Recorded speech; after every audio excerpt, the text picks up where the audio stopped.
The international community is keeping track of the spending that the different countries are making each day.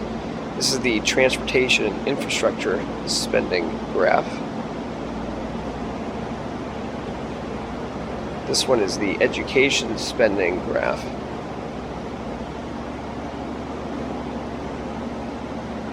This one is the healthcare spending graph. This longer one is the budget surplus and deficit, which we will update very shortly.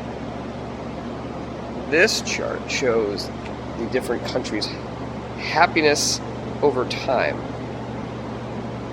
We're seeing some leaps and bounds. Once you get to 10, you have an increase in your GDP and your population, which allows folks to do a bit more with the resources that they have. So every time they get to 10, they reset back down to the original starting number of 5. And then up here, we're also keeping track of the global temperature.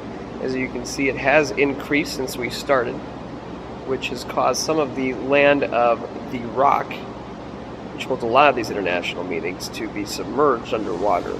It's the first major threat of global warming they have seen.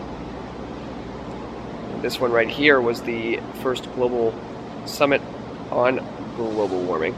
And the agreement that they made, however, they did not follow the agreement, which led to the temperature increase.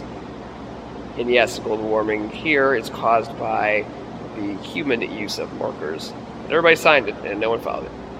Here's our first global summit on war, and this was the only agreement that they could come to after many proposals about establishing a war court, about going to war in general.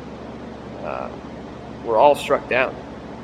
This was the one thing they could all agree on this 9th day of July.